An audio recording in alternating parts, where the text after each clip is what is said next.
En primer lugar, deseo expresar los más sinceros agradecimientos a los doctores David Kersenovich, el doctor Alfonso Gulías y el doctor Fernando Larrea por la gentil invitación que me hacen para participar en el curso Avances en Medicina Interna. No tengo ningún conflicto de interés en relación con el contenido de esta presentación. El esquema de la presentación va a ser el siguiente. Primero vamos a hablar generalidades de lo que es el problema del parto pretérmino y de la progesterona, y luego vamos a hablar del uso de los dos agentes progestacionales más utilizados, que son la 17-alfa-hidroxiprogesterona caproato, que es intramuscular, y el uso de la progesterona vaginal en la prevención del parto pretérmino en mujeres con estas 4 condiciones clínicas. Primero, antecedente de parto pretérmino espontáneo. Segundo, mujeres con embarazo único y cervix corto. Tercero, embarazo gemelar no seleccionado, o sea, una mujer que solamente la única condición es que se presenta con un embarazo gemelar. Y cuarto, una mujer que aparte de la condición de embarazo gemelar tiene un cervix corto. Primero, ¿qué es parto pretérmino? El parto pretérmino se define como el nacimiento de un niño vivo antes de las 37 semanas de gestación. Y hay varias subcategorías de parto pretérmino dependiendo de la edad gestacional en la cual el niño nace. Extremadamente prematuro, cuando es de menos de 28 semanas, muy prematuro, cuando nace entre 28 y menos de 32 semanas, y moderado o un prematuro moderado tardío, cuando nace entre las 32 y las menos de 37 semanas de gestación. En el año 2012 se publicó un estudio en el Lancet en el cual se evaluó la tasa y el número de partos pretérminos en el año 2010. Como ustedes pueden ver, en el año 2010 se calculó que hubo un total de 15 millones de partos prematuros en el mundo, de los cuales 850.000 fueron contribuidos por América Latina. La tasa en general es del 11.1%, aproximadamente 1 de cada 10 niños nace prematuro. En América Latina tenemos 8.4% en ese momento. Aquí está un mapa de las tasas de parto prematuro, dependiendo, de acuerdo al país. Ustedes pueden ver cómo, por ejemplo, México está en la categoría de los que contribuyen entre menos del 10%, y es aproximadamente el 8.7%. No hay cifras exactas, pero es la que se calcula en la actualidad.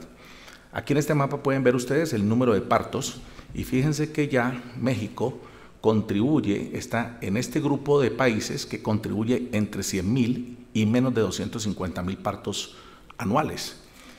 En el año, el Día Mundial de la Prematuridad son todos los 17 de noviembre, y el 18 de noviembre del año pasado la Secretaría de Salud de México publicó un reporte corto donde menciona que en México se registran actualmente aproximadamente 200.000 partos prematuros por año, que es un número altísimo. ¿Cuáles son las consecuencias del parto pretérmino?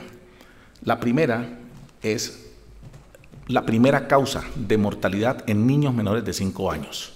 Es la primera causa, todo lo que son patologías asociadas a la prematuridad, y contribuye con casi 1 millón, un poco más de 1 millón de muertes neonatales por año.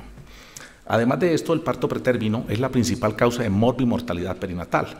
El primer problema es el síndrome de dificultad respiratoria o enfermedad de membrana hialina. Luego tenemos también estos niños son de altísimo riesgo para desarrollar hemorragia intraventricular, enterocolitis necrotizante, sepsis neonatal y retinopatía de la prematuridad. Además, el parto pretérmino tiene consecuencias a mediano y largo plazo, tales como problemas de visión y audición, parálisis cerebral, autismo, asma en la niñez, problemas de comportamiento, fundamentalmente el trastorno de déficit de atención e hiperactividad, las discapacidades intelectuales y del desarrollo, y algo muy importante, que es lo que se conoce como hipótesis de Barker: en los niños prematuros y/o de bajo peso al nacer tienen mayor riesgo de desarrollar enfermedades crónicas en la edad adulta, tales como enfermedad cardiovascular, diabetes y depresión. En Estados Unidos se hizo un cálculo, un estudio de costos, y el costo anual asociado económico al parto pretérmino en Estados Unidos es de 26.2 billones de dólares en el año 2005. Esto sin contar todos los problemas emocionales que trae para las familias por tener un bebé prematuro. Hoy en día se conoce que fundamentalmente el parto pretérmino es un síndrome que está asociado a varias entidades, tales como infección, que es la única, de hecho, la única comprobada con evidencia contundente que provoca parto pretérmino es la infección, la corioamnionitis. Tenemos desórdenes vasculares, estrés, nutrición, senescencia residual, sobredistensión uterina, como por ejemplo las mujeres con embarazo múltiple o con polihidramnios, mujeres con enfermedad cervical, que es uno de los puntos que vamos a tratar acá, el cervix corto o insuficiente, deficiencia de progesterona, ruptura de la tolerancia materno-fetal, o sea, se pierde como la tolerancia inmunológica de la madre hacia el feto, y esto también se ha documentado que está asociado al parto pretérmino. Problemas como de alergia, también ha habido consumo de alimentos que desencadenan, son reportes de casos donde mujeres se han comido un molusco o un crustáceo y se ha despertado un trabajo de parto pretérmino, y se ha medido los eosinófilos, etcétera, etcétera, y se ha asociado con parto pretérmino. Tenemos, por supuesto, la predisposición genética y factores desconocidos.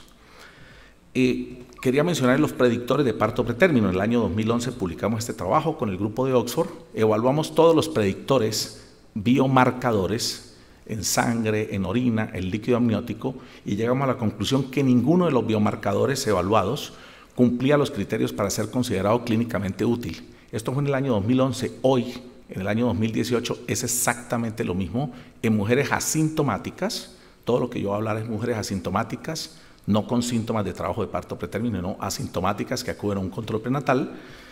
No hay ningún biomarcador que sea clínicamente útil.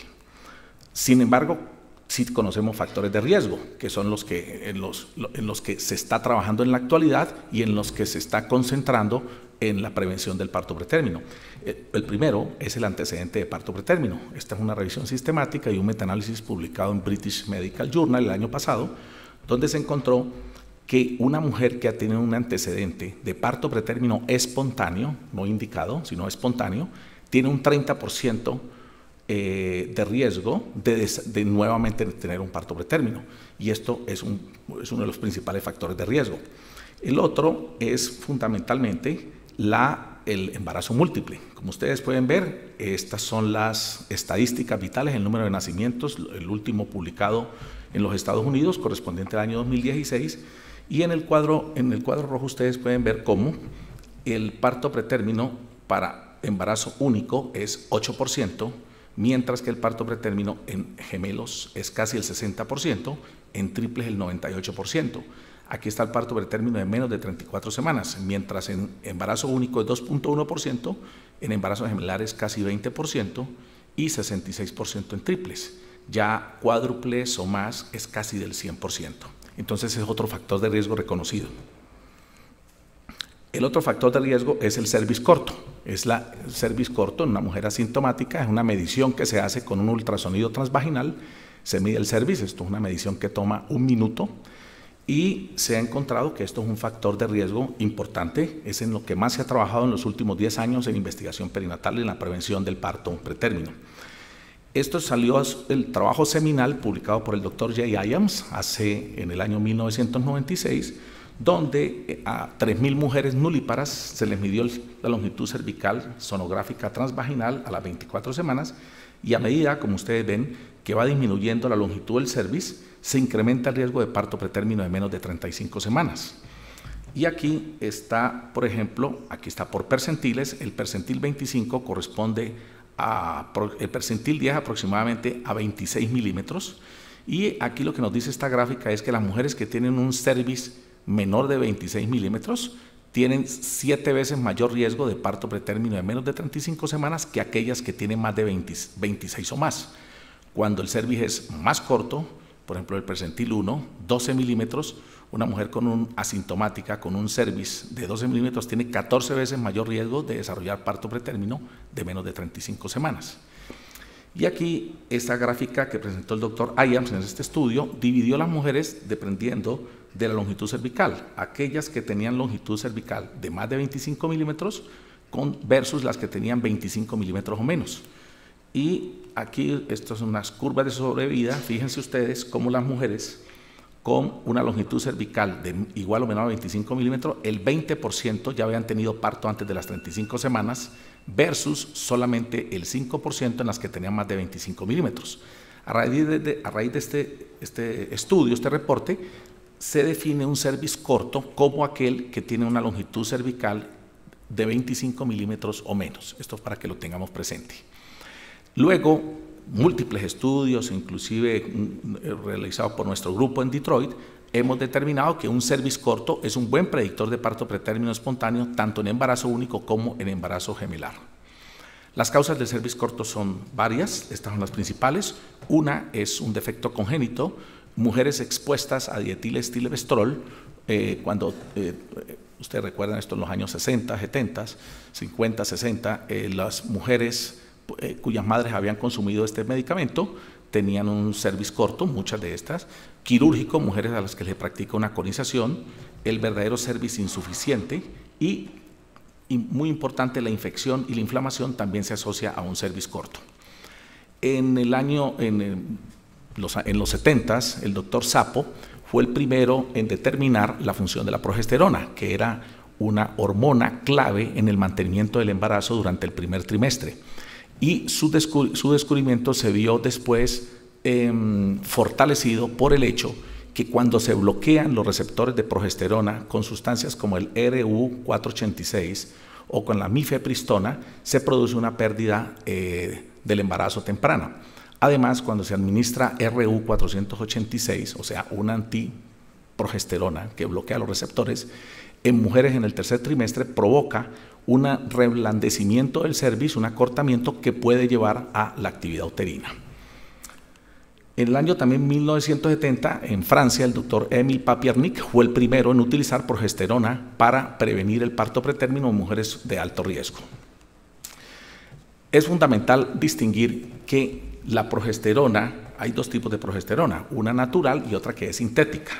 La natural es la progesterona vaginal y otra que es la progesterona vía oral. No vamos a hablar acá de la vía oral porque los trabajos son muy pocos, 3 trabajos, y ninguno es un trabajo de alta calidad metodológica.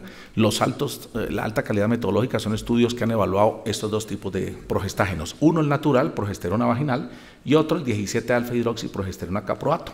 Esto es sintético porque esto se hace en el laboratorio. Tienen distintas propiedades. La actividad miometrial es disminuida por la progesterona vaginal, mientras que el 17-alfa-hidroxiprogesterona caproato no tiene efecto o la incrementa. El borramiento cervical, o sea, el acortamiento, lo previene la progesterona natural, mientras que el efecto es desconocido en la 17-alfa-hidroxiprogesterona caproato.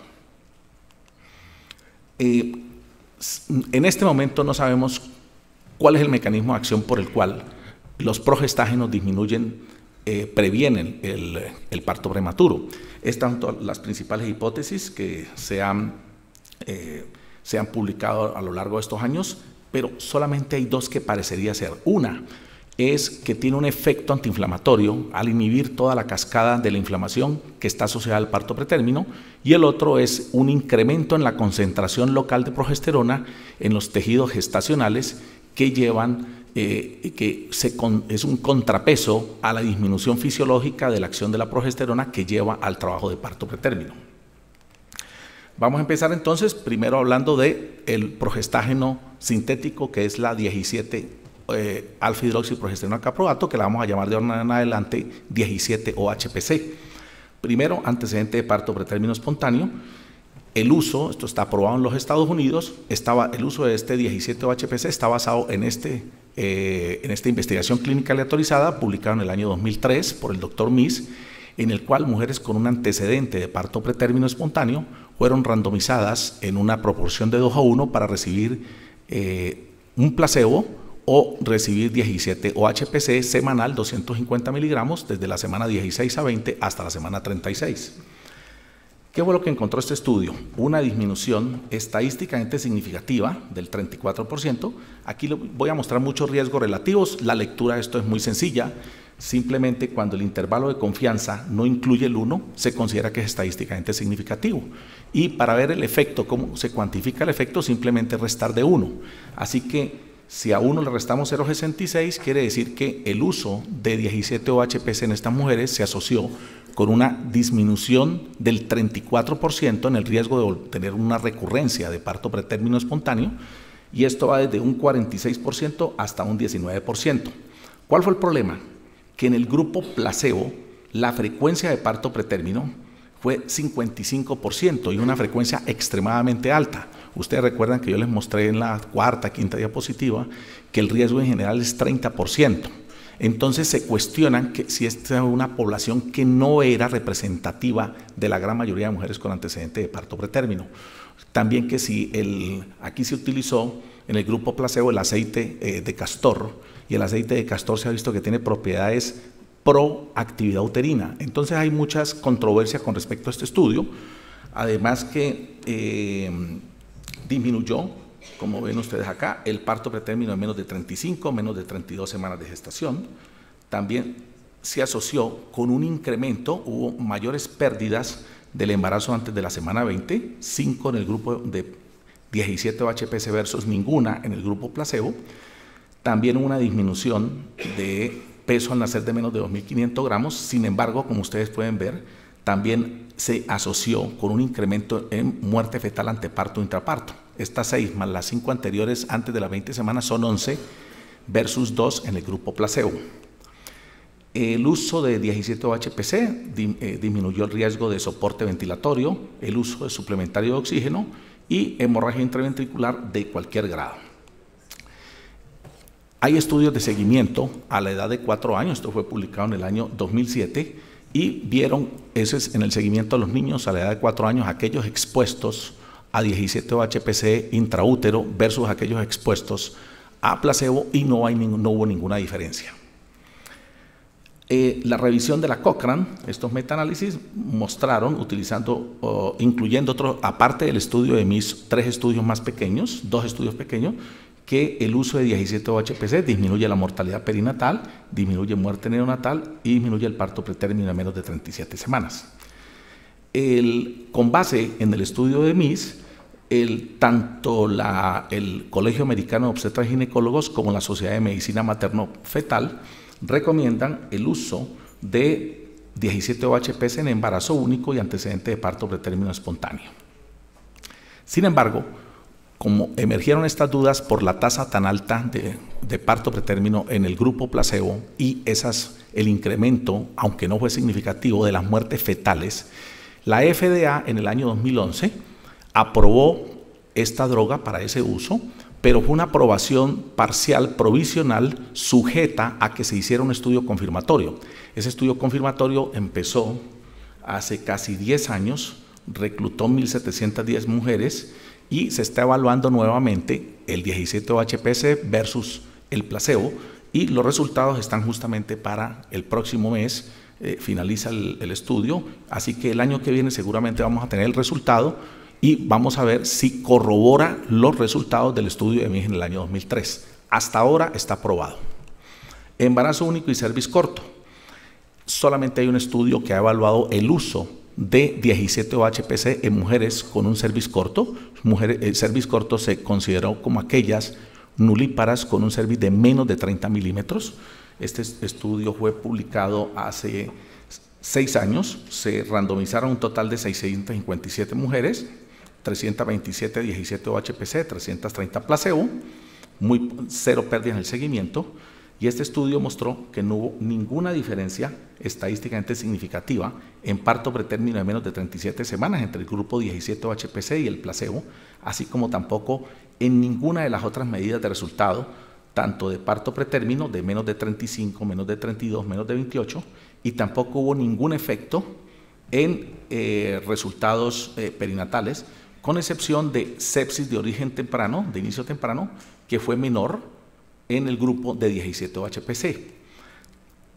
Los autores de este estudio concluyeron que 17-OHPC no reduce el parto pretérmino en mujeres nulíparas con una longitud de cervix de menos de 30 milímetros. No hay más estudios, investigaciones clínicas aleatorizadas en esta población. El tercer punto es mujeres con embarazo gemelar no seleccionado, o sea, todos, en las que no sabemos la longitud cervical. Y aquí quiero detenerme un poco porque de ahora en adelante vamos a hablar mucho de los metaanálisis. Los metaanálisis, hay dos tipos de revisiones sistemáticas y metaanálisis. Uno, de datos agregados, que es lo que se hace usualmente en la biblioteca Cochrane y donde los investigadores buscan los estudios, reúnen los criterios de inclusión, se extraen los resultados de las publicaciones y se publican los resultados del metaanálisis cuando se combinan los resultados de los diferentes estudios individuales. Eso es un metaanálisis de datos agregados.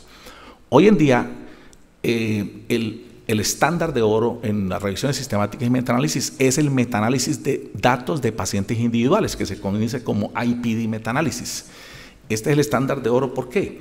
Porque ya no es solamente la información que aparece en los artículos, sino que se invitan, los datos de cada participante en un estudio son proveídos por los investigadores originales, lo cual permite la revisión y reanálisis de los datos en una forma coherente, permite la estandarización de las medidas de resultado, análisis de subgrupo que no fueron considerados inicialmente en los trials, características de pacientes del estudio, y esto por supuesto va a incrementar el poder estadístico para detectar diferencias en el efecto del tratamiento en los pacientes.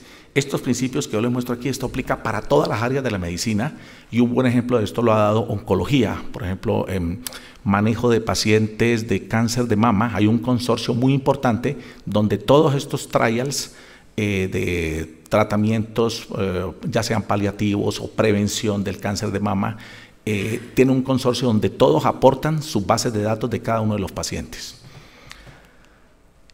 Bueno, en embarazo gemelar no seleccionado hay una revisión sistemática publicada en el año 2015 donde incluyeron 7 estudios con un total de 2.000 pacientes con embarazo gemelar.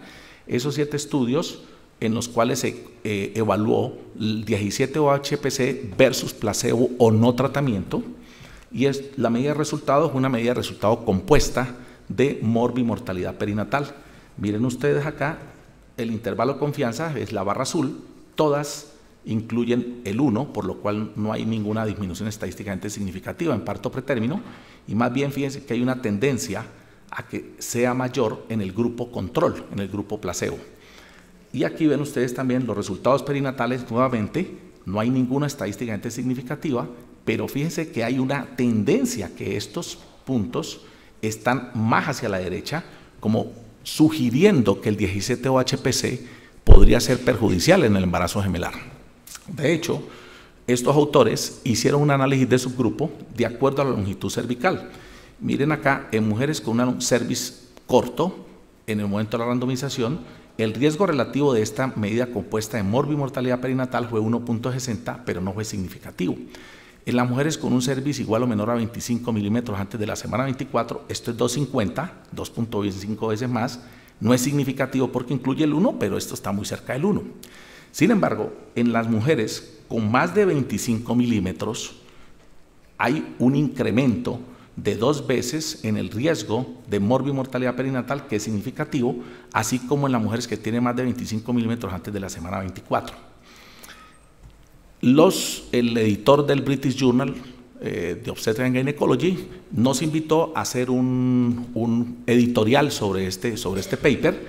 Lo hicimos con el doctor Roberto Romero y la conclusión es que como la gran mayoría de mujeres con un embarazo gemelar tienen un cervix que no es corto, ¿sí? y que yo les mostré ahora que no tenía efectos benéficos en aquellas con una longitud cervical de menos de 25, nosotros estamos totalmente de acuerdo con los autores de este estudio que 17-OHPC está contraindicado en los embarazos gemelares. O sea, eso es lo que indica la evidencia actual, que no se debe aplicar las inyecciones de 17-OHPC en mujeres con un embarazo gemelar para prevenir el parto pretérmino, independientemente de la longitud cervical. Ahora vamos a hablar del segundo compuesto, que es la progesterona vaginal, que es la progesterona natural. Nuevamente volvemos al antecedente de parto pretérmino espontáneo. El primer estudio que evaluó el uso de progesterona vaginal en mujeres con un antecedente de parto pretérmino fue un estudio del doctor Da Fonseca en Brasil, y él pensó, bueno, el estudio de MIS mostró que el 17-OHPC disminuye el riesgo de parto pretérmino. La progesterona vaginal podría ser una buena alternativa. Muchas mujeres no quieren aplicarse la inyección intramuscular cada semana y otras podrían preferir solamente utilizar el progesterona vaginal, un óvulo diario. hizo un estudio relativamente pequeño, 142 mujeres, y él encontró que el riesgo de parto pretérmino de menos de 37 y menos de 34 semanas estaba estadísticamente, fue significativamente disminuido en las mujeres que utilizaron progesterona vaginal.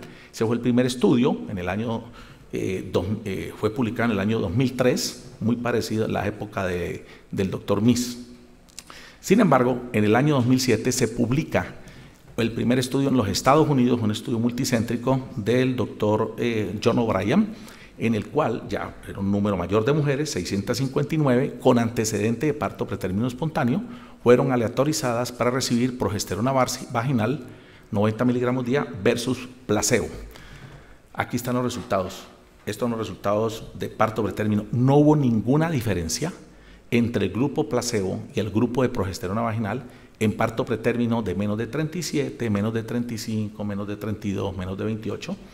Tampoco hubo ninguna diferencia en los resultados neonatales, algo como parecía como paradójico, y la conclusión de este estudio fue que el tratamiento profiláctico con la progesterona vaginal no reducía el riesgo de parto prematuro en mujeres con un antecedente de parto pretérmino espontáneo.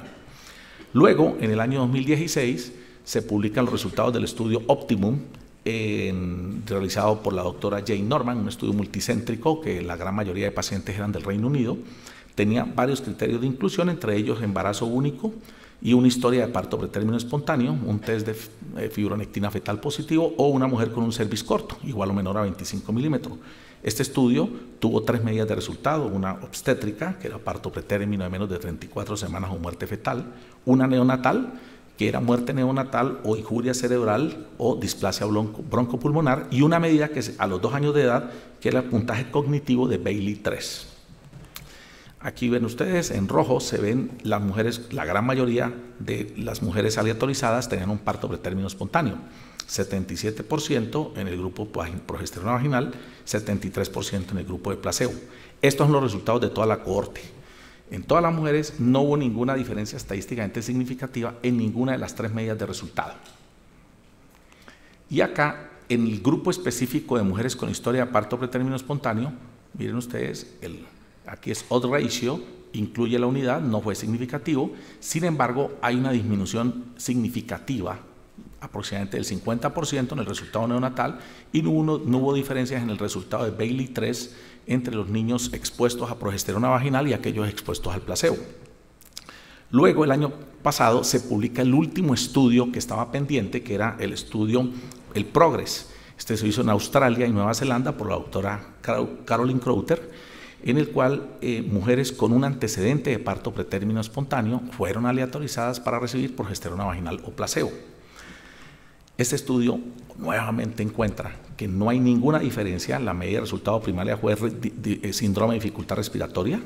No hubo ninguna diferencia, como pueden ver ustedes, 10.5% grupo progesterona vaginal versus 10.6%, así como tampoco en ninguna de las medidas de resultado que ustedes están viendo. Parto pretérmino prácticamente similar.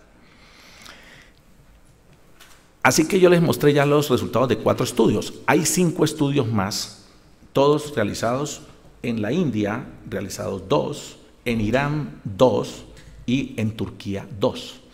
Estos 5 estudios en general, les puedo decir que todos mostraron resultados positivos a favor de progesterona vaginal en mujeres con antecedente de parto pretérmino espontáneo. Esto es un metaanálisis que no lo hemos publicado, lo hicimos acá en Detroit. Tenemos los resultados de todos los 9 estudios y ustedes pueden ver acá cómo en general el uso de progesterona vaginal disminuye en un 33% el riesgo de parto pretérmino de menos de 37 semanas, y esto es bien significativo. Pero ustedes empiezan a ver que hay unos puntitos acá que están bien, favorecen, y otros 3 que no favorecen, que están en la mitad. Y esto hace que lo que se llama la heterogeneidad estadística en el metaanálisis sea más del 30%, y eso se considera una heterogeneidad muy alta, cuando los resultados entre los estudios individuales difieren mucho entre sí. Entonces uno tiene que averiguar por qué la heterogeneidad. Lo que hicimos entonces fue dividir los estudios de acuerdo al tamaño muestral, y los estudios estudios con menos de 150 mujeres, que coincidencialmente son los mismos 6 estudios realizados en países menos desarrollados o en vías de desarrollo. Esto es estadísticamente significativo, como ustedes lo pueden ver. Pero los estudios grandes, los que tienen más de 150 participantes, que coincidencialmente son los realizados en países desarrollados, miren ustedes, 0.99, prácticamente 1. O sea, ninguna diferencia entre progesterona vaginal y placebo. Para parto pretérmino de menos de 34 semanas, la misma situación. Cuando juntamos todos los estudios, los combinamos, esto da una reducción significativa, pero con una alta heterogeneidad. Nuevamente, los dividimos, los estudios realizados, los pequeños, realizados en países en vías de desarrollo, 0.27, disminuye un 73%. Miren lo otro, la heterogeneidad desaparece, 0%. Mientras que los 3 estudios grandes, de mejor calidad metodológica y realizados en países desarrollados, da 0.91, no hay ningún efecto. Entonces, ese es el dilema que tenemos en este momento. Si yo tomo todos los estudios, yo diría sí, progesterona vaginal previene el parto pretérmino en estas mujeres con antecedente de parto pretérmino espontáneo. Pero cuando empezamos a hilar delgado y a analizar en cuáles estudios dio y en cuáles no dio, nos encontramos que funciona en los estudios pequeños que tienen menor calidad metodológica, no hay ninguna duda, 2 de ellos no tienen placebo, y además son estudios realizados en países en vía de desarrollo, mientras que definitivamente no funciona entre los estudios grandes que fueron de mejor calidad metodológica y que fueron realizados en países desarrollados. Entonces viene el dilema, ¿será que la progesterona vaginal funciona en países menos desarrollados? ¿O es el tamaño muestral? ¿Es el problema de calidad metodológica? Recuerden, es un caso similar al del calcio. El calcio para la prevención de la preeclampsia, los estudios que se han realizado, y son estudios de altísima calidad metodológica, en países en vía de desarrollo, claramente muestran que el calcio previene la preeclampsia. Sin embargo, los estudios realizados en países desarrollados no hay ninguna diferencia. Y el calcio hoy, la Organización Mundial de la Salud lo recomienda para prevenir la preeclampsia, pero lo utilizan en países en vía de desarrollo o menos desarrollados. En países desarrollados no utilizan el calcio ni lo toman ni siquiera en cuenta para la prevención de la preeclampsia. En este momento están haciendo un metaanálisis de datos de pacientes individuales, se llama EPIC, donde todas estas bases de datos de todos estos estudios fueron proveídas a ese consorcio. Seguramente a principios del año que viene vamos a tener los resultados y nos van a responder esto, que es un metaanálisis de datos agregados, esto que hemos hecho acá, no publicado y que les he mostrado hoy.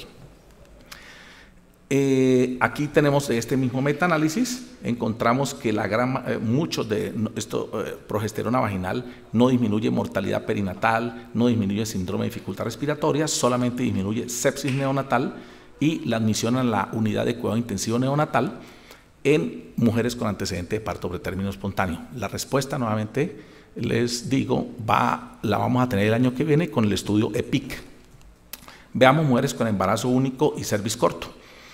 Esto es un metaanálisis de datos de pacientes individuales que lo publicamos ahora en febrero de este año, en el cual la medida de resultado primaria fue parto pretérmino de menos de 33 semanas, un total de 5 estudios doble ciego, placebo controlados, nos aportaron sus bases de datos y se obtuvieron datos de pacientes individuales para casi 1000 mujeres con una longitud cervical igual o menor a 25 milímetros. 498 recibieron progesterona vaginal, 476 placebo. ¿Qué encontramos? Que la administración de progesterona vaginal en mujeres con un cuello corto, igual o menor a 25 milímetros, disminuye en un 38% el riesgo de parto pretérmino de menos de 33 semanas. Y esto va desde un 53% hasta un mínimo del 19%. Miren ustedes la heterogeneidad, 0%. Todos ustedes, los riesgos relativos de los estudios individuales están hacia el mismo lado. También encontramos que la progesterona vaginal disminuye el parto pretérmino de menos de 28 semanas en un 33%, disminuye el de menos de 30, menos de 32, menos de 34, menos de 35, menos de 36, o sea que es un espectro muy amplio que va desde menos de 28 hasta menos de 36 semanas. Además, todo esto es significativo, disminuye el riesgo de parto pretérmino espontáneo de menos de 33 y de menos de 28 semanas, ambos significativos. Lo más importante de nuestro estudio es que una intervención que se utilice para prevenir el parto pretérmino no solamente debe prevenir el parto pretérmino, sino que eso se debe traducir en una mejoría de los resultados neonatales. Nada nos ganamos con que, digamos, esta intervención disminuye el parto prematuro, pero cuando vamos a ver los resultados de los niños no haya ningún efecto. Eso no sirve absolutamente para nada.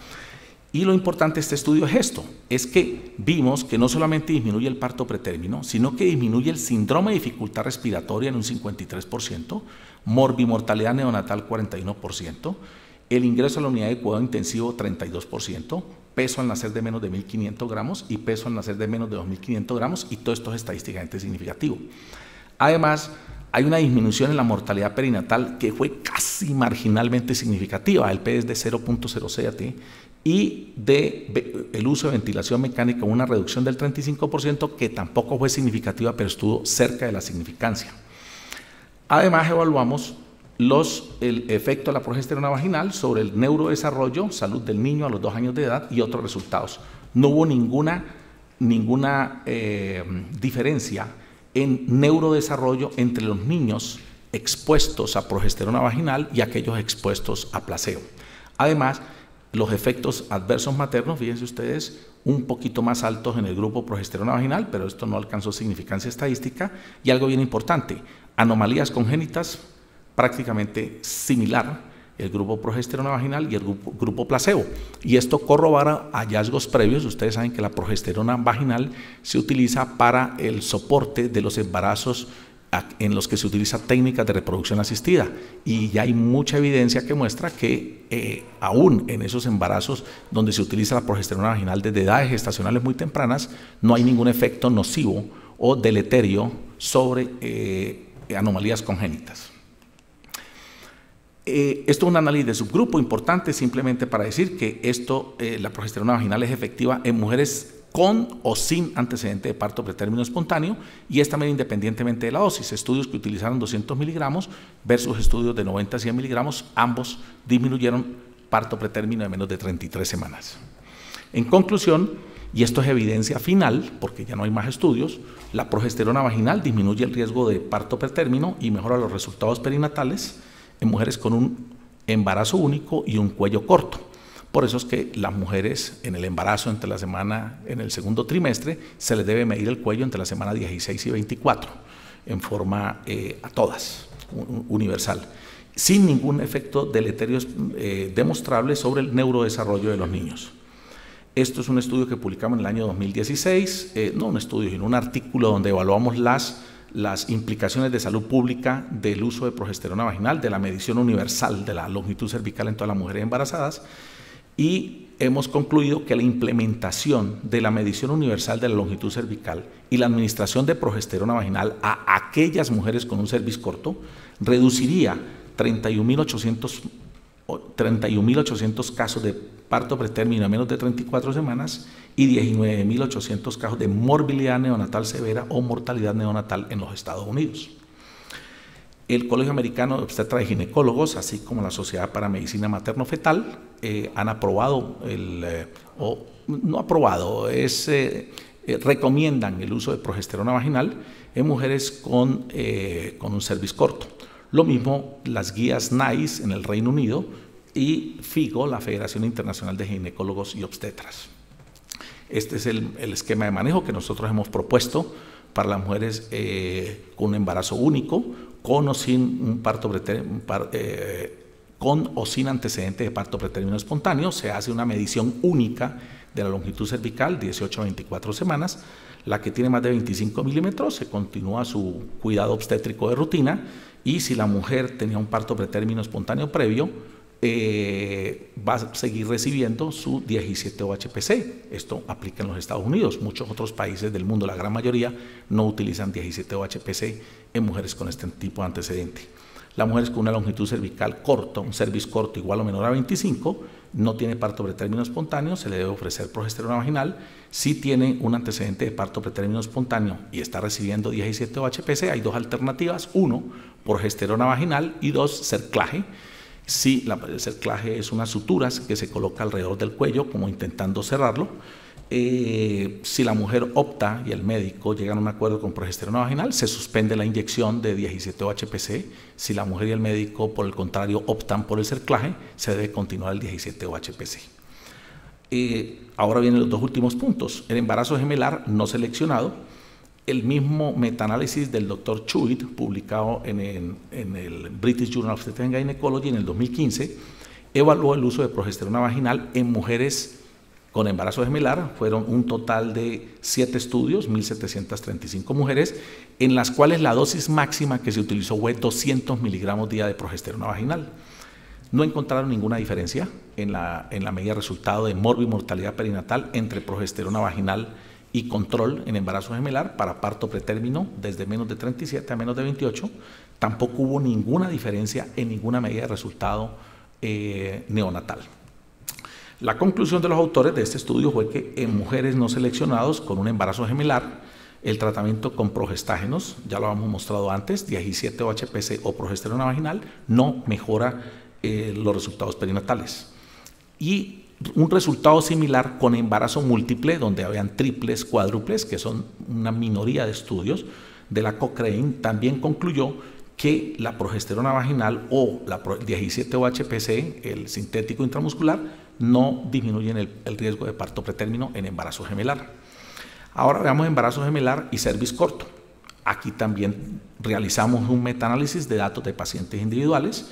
Un total, esto fue publicado el año pasado, un total de 6 estudios, 303 mujeres, 606 niños, 5 de ellos fueron doble ciego, placebo, controlado con placebo, 1 fue progesterona vaginal versus no tratamiento.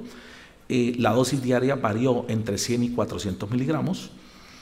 ¿Qué encontramos? Que el uso de progesterona vaginal en mujeres muy similar al embarazo único y con un cuello corto se asociaba con una disminución del 31% en el riesgo de parto pretérmino de menos de 33 semanas, y esto era significativo, con una heterogeneidad que ustedes ven 0%. También encontramos que había una disminución en el riesgo de parto pretérmino de menos de 35, menos de 34, menos de 32, así como de parto pretérmino espontáneo menos de 33 y menos de 34, muy parecido a embarazo único. Lo más importante de este estudio también es que el uso de progesterona vaginal en gemelos, embarazo gemelar con cervix corto, disminuyó el síndrome de dificultad respiratoria en un 30%, disminuyó el peso al nacer de menos de 1.500 gramos, disminuyó el uso de ventilación mecánica y, lo más importante, disminuyó en un 47% el riesgo de muerte neonatal. Esta sería la segunda intervención después de los corticoides antenatales que disminuiría la mortalidad neonatal en una población de mujeres de alto riesgo de parto pretérmino. Sin embargo, el problema de nuestro estudio es que la gran mayoría de datos vienen de un estudio que se realizó en Egipto que no fue controlado con placebo, y eso hace, además, tenía una longitud cervical entre 20 y 25 milímetros. No hubo mujeres con menos de 20 milímetros y eso hace que nuestro estudio tenga esa limitación. Estos resultados son espectaculares, pero quedamos con la duda porque el mayor número de pacientes de este metaanálisis fue aportado por el estudio de Egipto del doctor El Refaye. En conclusión, bueno, nuestro estudio hasta ahora, que la progesterona vaginal reduce el riesgo de parto pretérmino y la morbimortalidad neonatal. Sin embargo, en este momento hay todos estos estudios que ustedes ven que se están llevando a cabo, están reclutando mujeres finalizados o planeados, donde se va a comparar progesterona vaginal con placebo o con otras intervenciones. Nuestro grupo tiene planeado hacer un estudio en mujeres con una longitud cervical entre 10 y 25 milímetros, 326, va a comparar progesterona versus placebo, y esto supuestamente está para finalizar en noviembre del 2019. Acá hay un estudio muy importante que usted ve un tamaño muestral gigantesco para hacer embarazo gemelar, 1.180 mujeres, el estudio Events del doctor Kypros Nicolaides en el Reino Unido, pero es un estudio multicéntrico en el cual se está utilizando progesterona vaginal 600 miligramos en mujeres con embarazo gemelar no seleccionado, pensando que una mujer con un embarazo gemelar podría requerir una dosis mayor a 200 miligramos. Ese estudio ya finalizó, pero no sabemos los resultados todavía. Así que, conclusión, primero, la 17-OHPC disminuye el riesgo de parto pretérmino y mejora los resultados neonatales en embarazo único y antecedente de parto pretérmino espontáneo, pero recuerden que está pendiente el estudio confirmatorio antes, que ese estudio confirmatorio puede cambiar, si ese estudio, puede cambiar esta recomendación. Si ese estudio no confirma los resultados del estudio de MIS en el año 2003, muy seguramente progesterona 17-OHPC no se va a seguir utilizando para prevenir el parto pretérmino en mujeres con estas características. Por el contrario, si ese estudio lo confirma, definitivamente 17-OHPC va a seguir siendo recomendado en mujeres con antecedente de parto pretérmino espontáneo. Segundo, la 17-OHPC no previene el parto pretérmino ni mejora los resultados neonatales en embarazo único y cervix corto. Y tercero, la 17-OHPC está contraindicada en embarazo gemelar. Con respecto a la progesterona vaginal, la evidencia es conflictiva. 6 estudios muestran que sí, 3 estudios dicen que no, sugiriendo que la progesterona vaginal disminuye el riesgo de parto pretérmino y mejora algunos resultados neonatales en embarazo único y antecedente de parto pretérmino espontáneo. Estamos pendientes del metaanálisis de datos de pacientes individuales, EPIC, que seguramente sale el año que viene. La progesterona vaginal disminuye el riesgo de parto pretérmino y mejora los resultados neonatales en embarazo único y cervix corto, independientemente del antecedente de parto pretérmino y de la dosis que se utilice, sea 90, 100 o 200 miligramos, y esto es evidencia final. La progesterona vaginal en dosis diarias iguales o menores a 200 miligramos no reduce el riesgo de parto pretérmino ni mejora los resultados neonatales en embarazo gemelar. Está pendiente el estudio, resultados del estudio del doctor Nicolaides, que utiliza 600 miligramos. Si este estudio tampoco no muestra ninguna diferencia, definitivamente no debemos olvidarnos de progesterona vaginal en embarazo gemelar no seleccionado. Y finalmente, la progesterona vaginal disminuye el riesgo de parto pretérmino y mejora los resultados neonatales en embarazo gemelar y cervix corto. Sin embargo, como les mencioné, nuestra limitación es un estudio que la mayoría de datos están aportados por un estudio que no utilizó placebo. Así que está pendiente la confirmación de los resultados de este metaanálisis por los estudios que yo les mostré que están en marcha o que están planeados. Muchas gracias.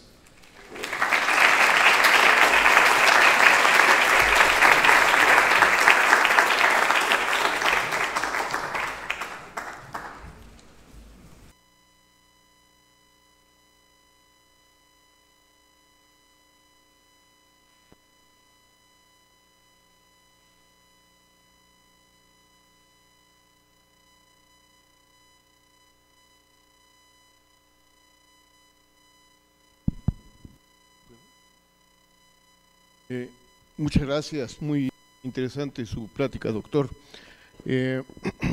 Mi pregunta sería, ¿qué pasa en el caso del análisis del embarazo gemelar cuando eliminan el estudio egipcio? ¿Desaparece todo efecto?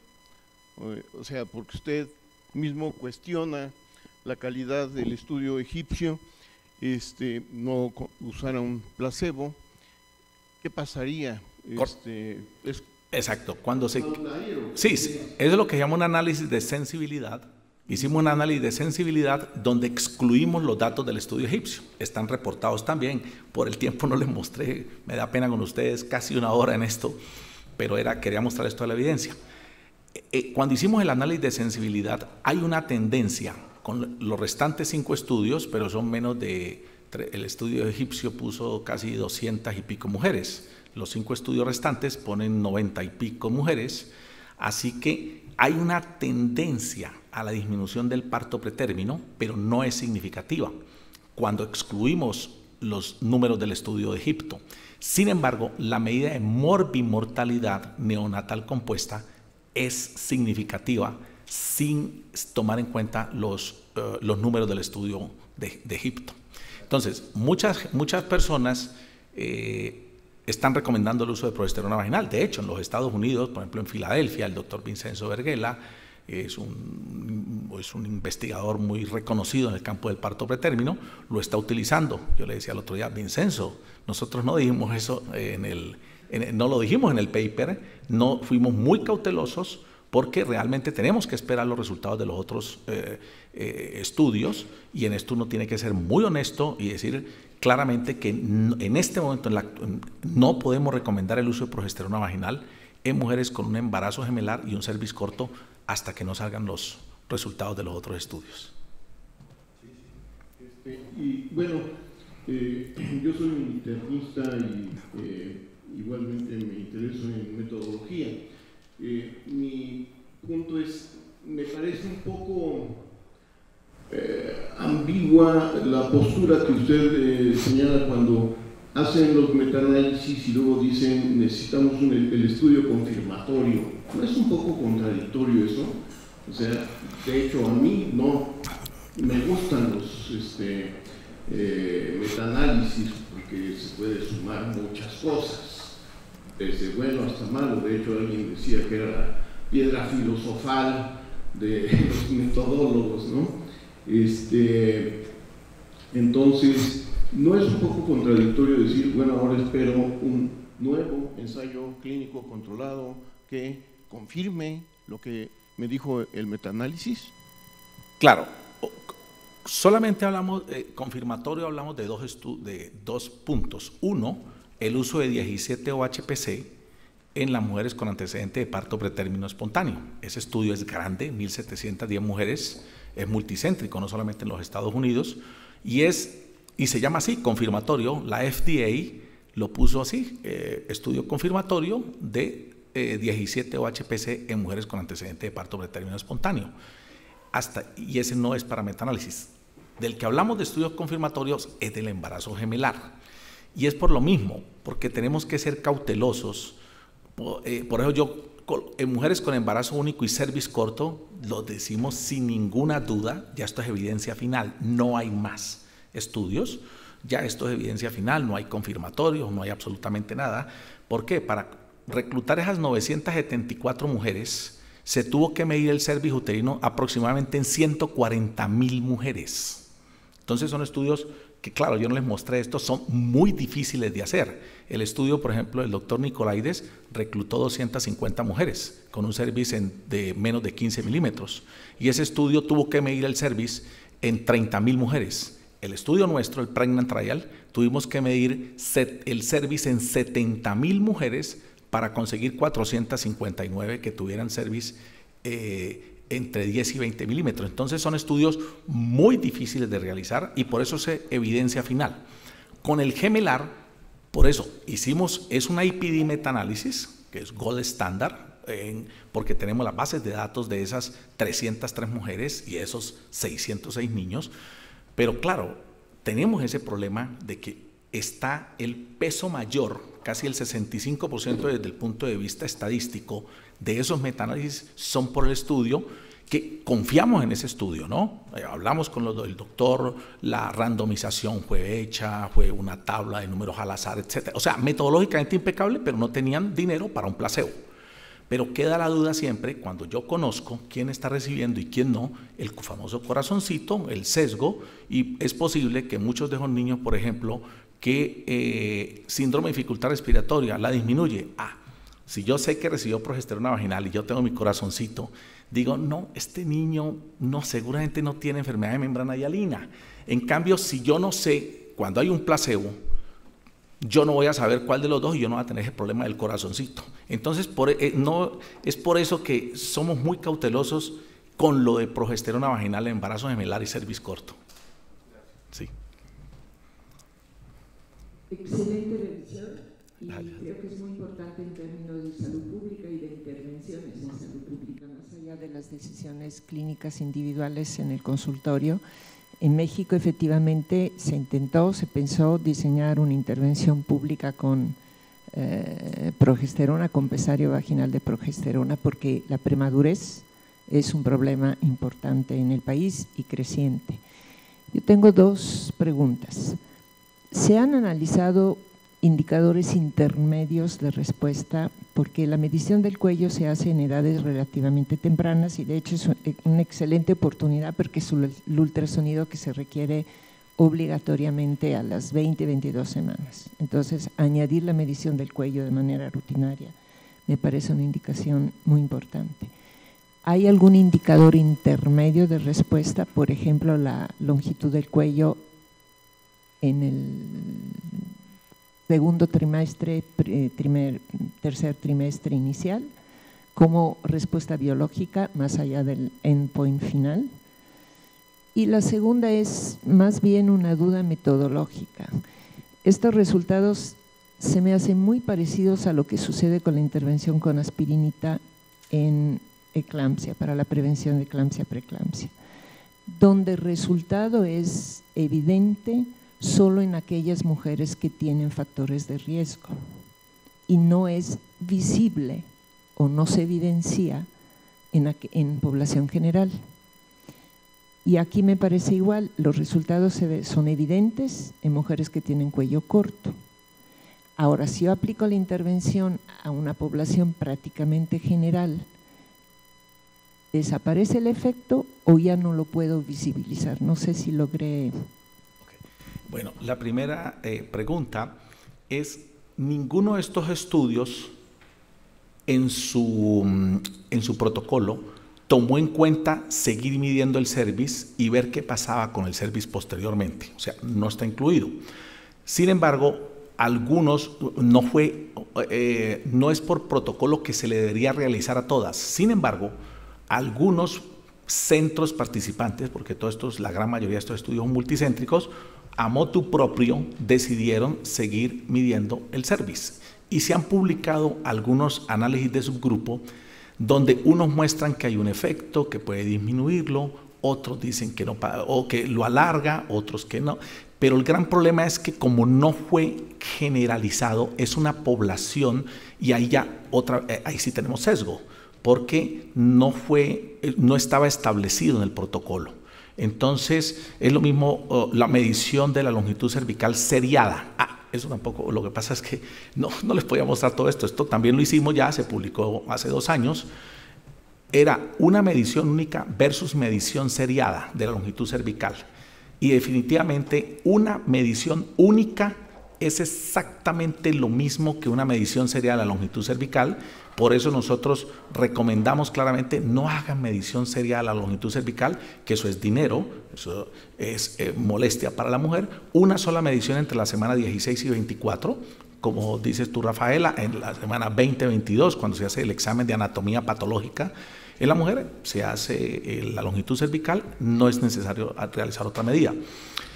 Y lo otro, claro, en mujeres, en población general, porque esto es un síndrome.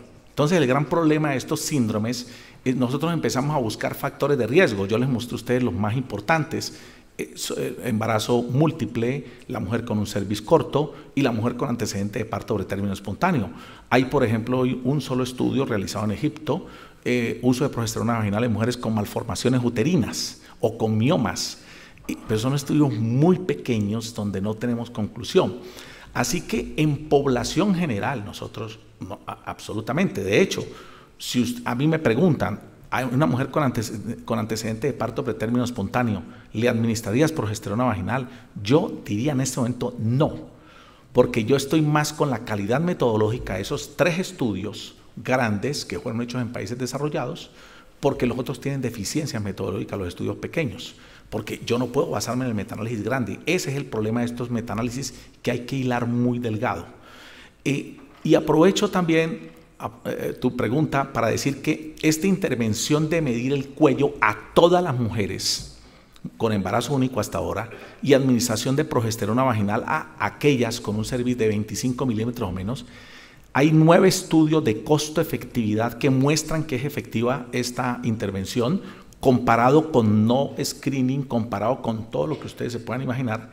Y aparte de eso hay 4 estudios de implementation research, donde lo que hacemos es, medimos aquí parto pretérmino, antes de la intervención, empiezo la intervención y yo miro después 1 año, 2 años qué pasa. Ya hay 4 estudios, claramente el más importante es un estudio realizado en un estado de Australia, donde al año de haber empezado este programa de medir la longitud cervical y administrar progesterona vaginal a aquellas con un cervix corto, había una disminución de parto pretérmino menos de 37, menos de 32. Así que hasta ahora la implementation research es el grado máximo ya de evidencia cuando yo digo, mire, esto ya lo apliqué a la comunidad como tal, lo apliqué a nivel poblacional y esto disminuyó el parto pretérmino y esto es significativo tomando en cuenta variables de confusión. antes y después de la intervención. Así que es una intervención que es costo efectiva y además disminuye parto pretérmino en toda la población.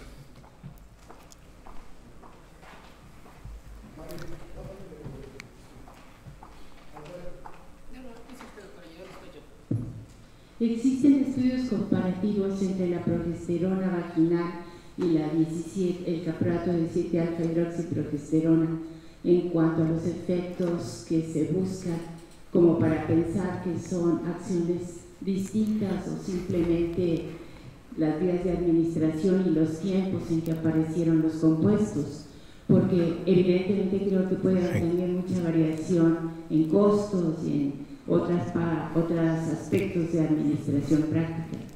Muy interesante tu pregunta por lo siguiente, ya hay un metaanálisis publicado que comparó progesterona vaginal versus 17-OHPC en mujeres con antecedente de parto pretérmino espontáneo y parecería favorecer a progesterona vaginal. ¿Por qué no creemos mucho en esos estudios? No el metaanálisis, sino los estudios individuales. Porque hasta ahora los estudios serios de mejor calidad metodológica no han demostrado que la progesterona vaginal sea mejor que el placebo en ese tipo de mujeres. Entonces uno dice, hasta ahora 17-OHPC tiene un estudio que lo van a confirmar el año que viene, pero hasta ahora mostró que sí previene el parto pretérmino. Entonces queda como difícil pensar que una intervención como la progesterona vaginal, que en los 3 estudios de mejor calidad metodológica, de mayor tamaño muestral, no tiene efecto comparado con el placebo, sea mejor que el 17-OHPC, que sí tiene un estudio que muestra que es superior al placebo. Entonces, los estudios comparativos los hay y hay una tendencia a que es mejor la progesterona vaginal. Pero he ahí el dilema de cuál hasta ahora 17-OHPC. Esperemos el resultado del EPIC, el metaanálisis de datos individuales, para todas estas dudas que yo les mostré, estudios grandes, pequeños, países desarrollados, menos desarrollados. ¿Qué es lo que pasa? ¿Por qué ya cuando tienen la base de datos donde pueden comparar las dosis, pueden ver las medidas de resultado en general, ver qué es lo que ocurre, si realmente funciona o no funciona la progesterona vaginal en mujeres con antecedente de parto pretérmino espontáneo? Sí, buenas tardes, doctor. Le felicito por su plática, pero yo quiero que quede un concepto claro. Estamos tratando un síntoma de un problema, ¿ok? Que nos llevemos ese concepto. Entonces, esto no es el efecto de un problema, sino un síntoma. Puede ser una bilitis crónica, una infección, etcétera. Entonces, yo creo que más preventivamente tenemos que saber cuál es la causa de este problema, ¿ok? Porque si no, nos vamos a quedar con el mismo problema, un parto pretérmino por infección que no resolvimos, etcétera. Entonces yo creo que eso es bien importante. Si queremos resolver un problema de salud, tenemos que irnos más atrás para saber qué es lo que está provocando, si es la infección, la endometritis crónica es muy frecuente que no la hemos diagnosticado, está en el 18 al 60% en pacientes infértiles, etcétera. Y cuando se revisan los partos prematuros hasta el 60% hay bilitis crónica. Entonces yo creo que quede claro que estamos tratando un síntoma, pero no la causa de estos problemas. Eso es lo primero. Segundo, si no me queda mi duda que una amenaza de aborto, una deficiencia de fase lútea, a lo mejor sí es muy efectiva, pero hay otros estudios donde se han estudiado las concentraciones de progesterona en suero en este grupo de pacientes y se ha encontrado alta. Entonces no estamos hablando de una deficiencia, a lo mejor hay otras cosas. Y me hubiera gustado también aquí revisar que esta progesterona con otros tratamientos a ver si era superior, un beta-mimético, un antiprostaglandínico, porque obviamente en una infección urinaria hay mucha liberación de prostaglandinas y un parto prematuro. Entonces me hubiera gustado ver otros grupos de tratamiento, hasta circlaje, para ver si era superior la progesterona, pero aquí no le dimos chance a esos tratamientos y lo pusimos con placebo. Entonces yo creo que ahí hubiera sido importante ver si había otros mejores que estos, porque hasta las estatinas se está publicando que es mucho mejor y superior que la progesterona en los tratamientos del parto pretérmino. Bueno, doctor, lo primero es, usted no se puede imaginar los miles de millones de dólares que se han gastado hasta el momento para dilucidar todo lo que es el parto pretérmino que lo produce. y se ha llegado hasta ahora a la conclusión, esto es un síndrome, cada mujer tiene un problema diferente o una conjunción de varios de estos problemas, y el único factor etiológico como tal que se ha reconocido es la coriomnionitis, la infección ascendente desde la vagina. Entonces, esto va a ser extremadamente difícil porque es un síndrome, entonces no vamos a tener lo mismo que la preeclampsia, no vamos a tener un origen común como una infección produce una amigdalitis o una nefritis, etcétera, etcétera, y sabemos un tratamiento específico. Aquí no, porque las mujeres, cada una tiene un factor de riesgo diferente y cada una por eso se está buscando qué intervenciones podrían servirle. Síntoma como tal, aquí lo que yo he hablado son mujeres asintomáticas. Yo aquí no he hablado de mujeres con síntomas de trabajo de parto pretérmino.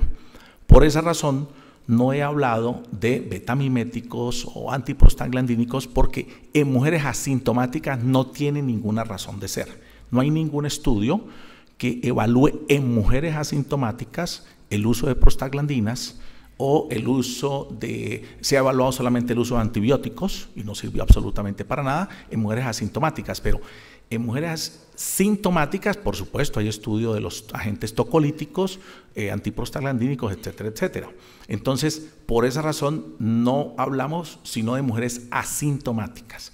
Y el otro punto de las intervenciones como cerclaje, claro, estamos hablando de los progestágenos. Un estudio que se publicó, soy el primer autor, hace un mes en el American Journal, en mujeres con antecedente de parto espontáneo, embarazo único y un cervix igual o menor a 25 milímetros, comparamos cerclaje versus progesterona vaginal y los dos son equivalentes.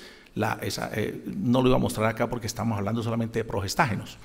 Hay otras intervenciones en mujeres asintomáticas como son el pesario vaginal, que es mucho más barato, cuesta 10 euros, esto reemplazaría como lo que es un cerclaje, pero apenas está evaluando. Hay más de 20 estudios en este momento y los metaanálisis hasta ahora conflictiva la evidencia, unos que sí, otros que no.